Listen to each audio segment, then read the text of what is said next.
Hi, beautiful souls. I hope you're having a fantastic day, fabulous day, wonderful day, wherever you are in this realm. Today, I'm talking about the grid. I'm going to start with talking about what is defined as the grid. I don't think I've ever really spoken about it much in any of the videos that I've done over the life of this channel. But we'll take the grid as the starting point and move on to some other things that I think you might find interesting.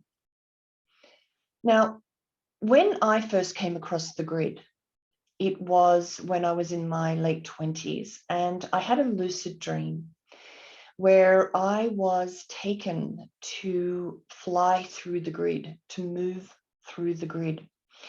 Kienge nambie toyange nambe nondionge na ambe nionge niende nombo yeniongo na.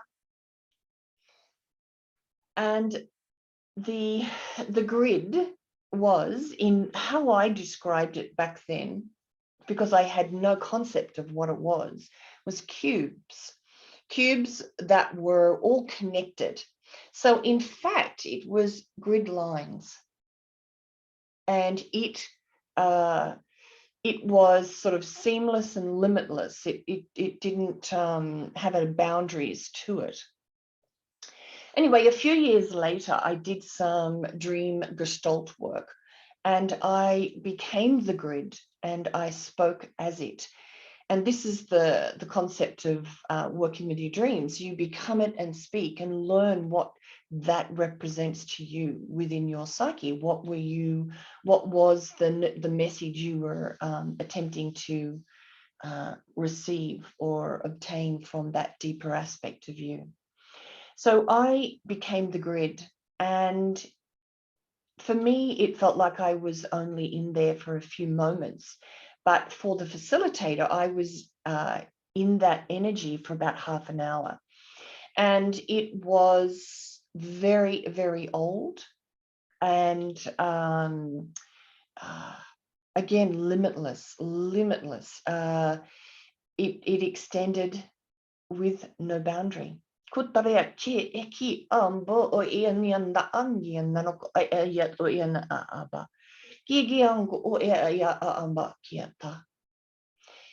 then a few years later, the grid again arose in my reality.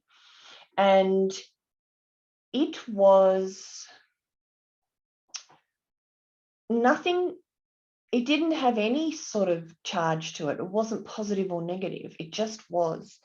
And it was, it is malleable. It is at the foundation of this realm. It is the foundation of all realms. And we as creator beings absolutely have the ability to influence what is laid upon those foundational structures, that grid. Now, the closest I can sort of define it is with the holodeck on the Enterprise in Star Trek Next Generation. And I think they do also have it on the Orville. I think the Orville has a holodeck as well. And when it's turned off, when there is no image in there, you can actually see the squares on the wall. And those squares are actually end up being 3D, three-dimensional, with height, width, depth, etc., when the actual program is activated. And thus, in a way, we are in that simulation.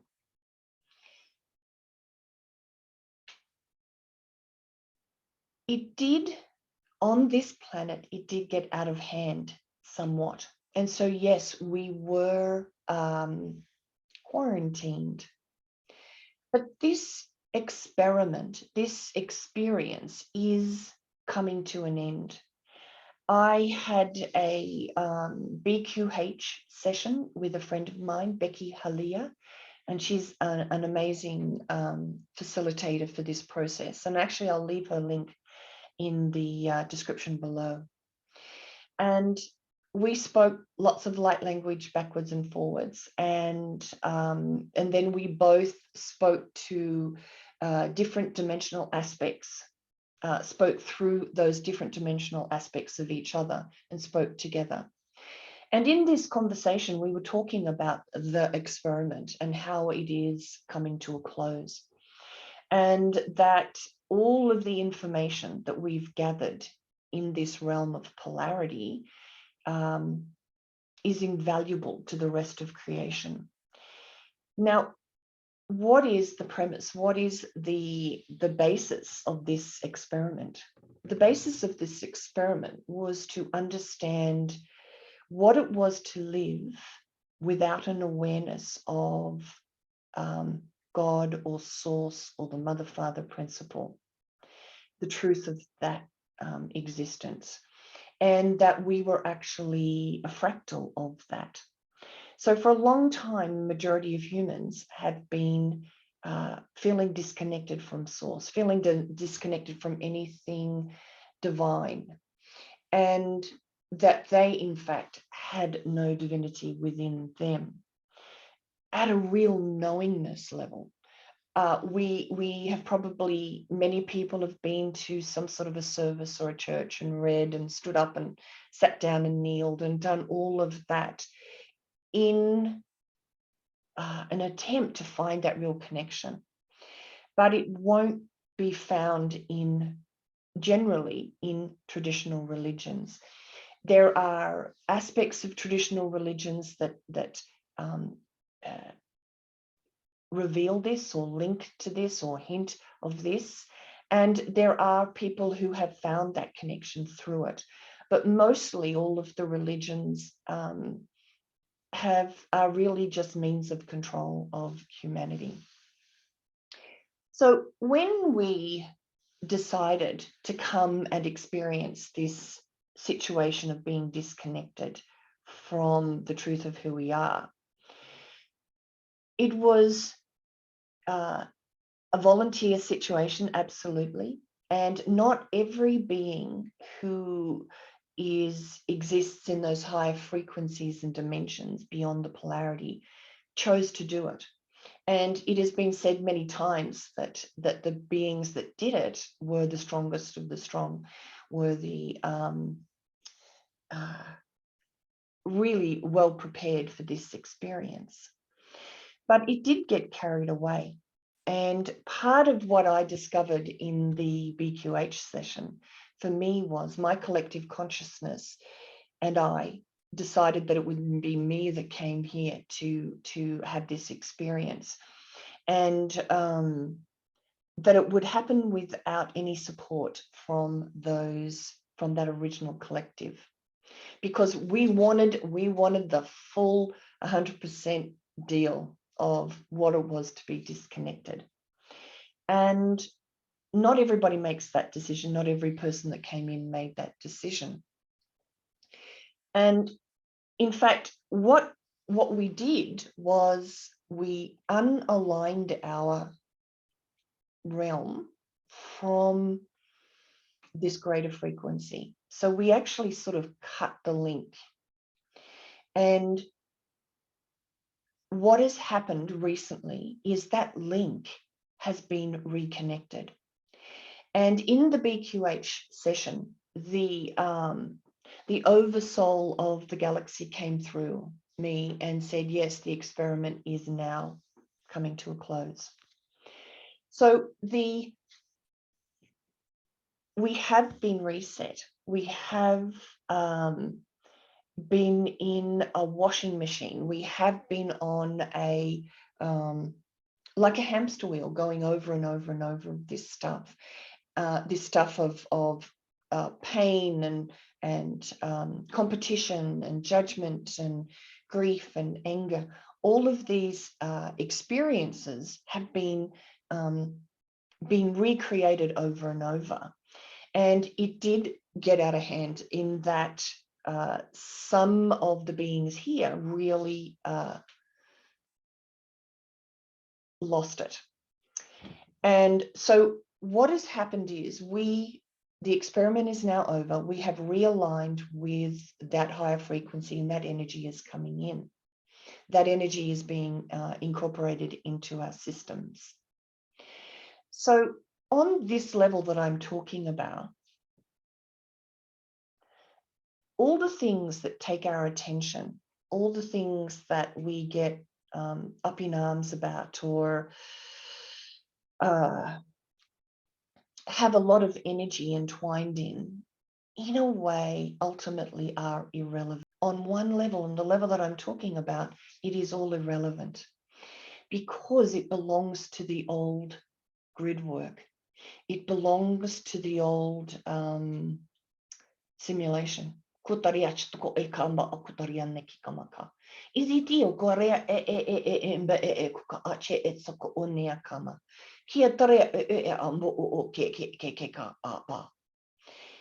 So if you are drawn to look at these things, to involve yourself, there's still something to be learned from it. What are the emotions that you feel when you look at the debate between the globe and the flat earth? What are the emotions that you are feeling when you think about Russia and Ukraine? On the level I'm talking about, it is an illusion, only there to show you what is at the core of your system. So if you were to plug your entire body and be able to show a graph representation of what your body was emanating, for a long time, most of that stuff we've been emanating has been related to polarity with the first three chakras and with all that competition, pain, victim, tyrant, etc. And that was necessary for this experiment. But now that we are waking up, and now that we are becoming aware of the truth that there's been something else happening. And what I think is with Tartaria, flat earth, etc., resets, is that it is a way to put in our face that something isn't right. It helps us think outside of the rut of perception that we've been living in for a long time, many, many lifetimes. So stuck in all of these trials and tribulations of this current realm.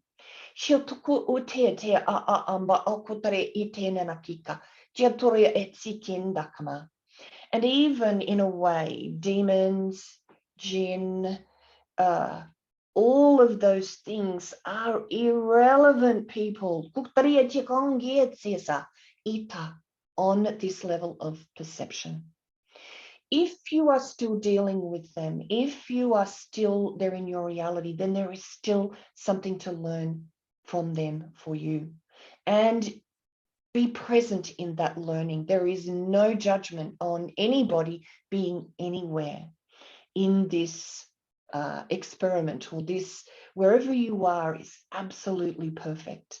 But in the big picture of what we're doing here, it belongs to the old simulation, the old format of the grid.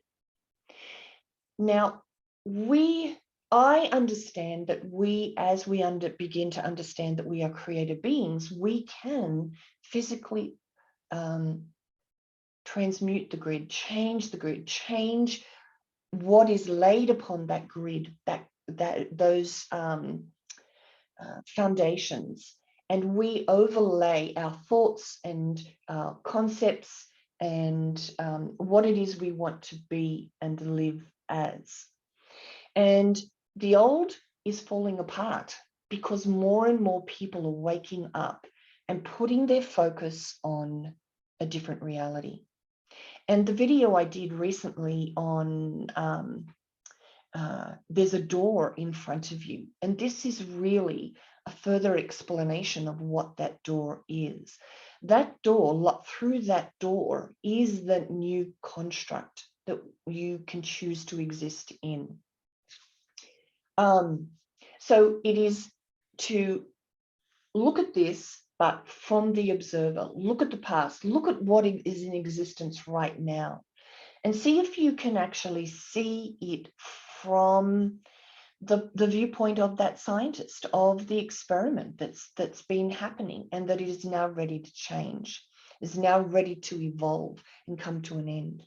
And all of the information that we've gathered through all of those trials and tribulations around what it is to be disconnected, around what it is to feel abandoned and alone, ultimately. We've added that knowledge base to the library of reality, and that any being, no other being, is going to have to come down into this type of a incredibly challenging experience, because they will be able to live it and understand it vicariously through us. Shote kama, shote ajia tukria shiandarki ketsa siatariki kana, kiodri umbukoria shate kamaka, I zete umbayatia treki kana setuyana.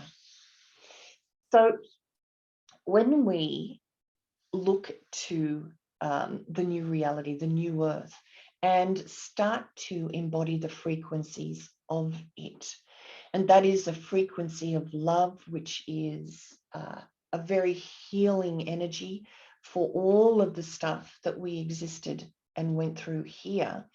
When we are in love and expansion and in compassion and care, in joy, bliss, even excitement about the future, we are helping to create the new reality. Now, my understanding is the grid isn't just here. This is this version of what's on the grid, but the grid actually exists as the framework, the bones of all reality. Kia toshte dikamba, and thus it goes back to eternity. Shuyengi taseata, digoreatia suku itenaka. It is not part of our prison system, estuka, or our quarantine, however you want to define it or describe it. It is a way to define how we create what we want. So, and what we overlay what we want through our consciousness and create. So when I'm saying there is a new grid, it is not just another version of this. It is anything we want it to be. It is as limitless as we want it to be. So it is, on one level, it's irrelevant what's happening in the world. It is a dissolving system. It is a dissolving experiment. Now, my belief is, and this is my belief, that the changes will happen around 2032. So I'll put my cards on the table and say around 2032. And I have heard this and known this for a long time. And I understand, I've heard other people talk about that date too. Now, I don't believe we're going to get reset. This will change before we get the usual reset. And the other thing is that as a collective, we will either hold this in place or create the new one as a group. And as more and more people are waking up and standing up for themselves, choosing to be the guiding light within their own life and not giving their power away to something outside of them, and finding their own power and choosing how they want, that is going to fall apart. And this then will come into reality, into formation as a group collective as well. But even on an individual basis, you can choose what you wish to experience. And this isn't just one way, this new reality we're stepping into. It will allow for any way that you want to be. Ishtukoreshti amboku uti sena, hiketu ukumbu uteshi anda kimiaka. Eduta, edukaya jonga achia tsuku uti ene kombo utea si eti sa sa, kikamba atia toshea sa, kienuriakaka. So let me say again that what we're going through here right now in this old dissolving structure is still teaching us about what it is we've yet to own and learn. And again, it's not to deny what you're feeling. It's not to avoid it, but it's to bravely look at it from that point of, what is it I'm still learning? What is the emotion? When I said that we had this graph, if we connected it up and we had this output visualized on a piece of paper, on a graph, it is the sum of our energy that we are putting out. It will be parts and pieces of this and that. And if there is any of the issues unresolved that are related to polarity, then these things will keep coming up in your reality. But it's to pull out and to feel all of the emotions, to understand that at the core of the emotion is energy that's a part of your energy signature, that is unresolved, that is unfinished, that is incomplete in the lesson. And as you get complete with it and observe it and understand it and feel it and breathe it, it's put to bed. It's actually incorporated, and that part of your signature changes to show that incorporation.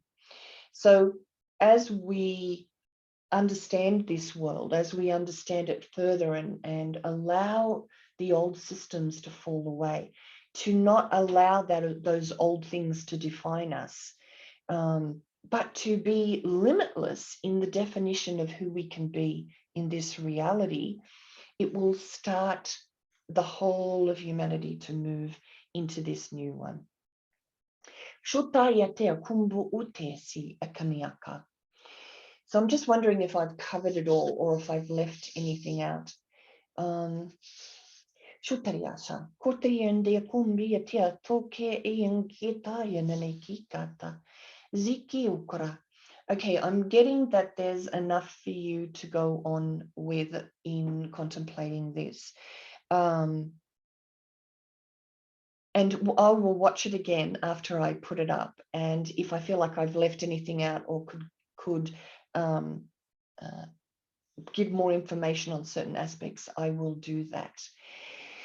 So have a fantastic day in this crazy realm we're in, and all my love to you, and keep turning and facing the new reality. Keep anchoring, keep envisaging and feeling the frequency of freedom, the frequency of limitlessness, the power, the joy and the bliss, and the oneness again, the true knowingness that we are divine, the true knowingness that we are that fractal of God, that fractal of all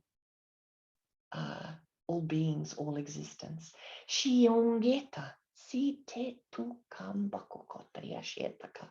Kitana biaturea and biaturea kaki chetzinzena.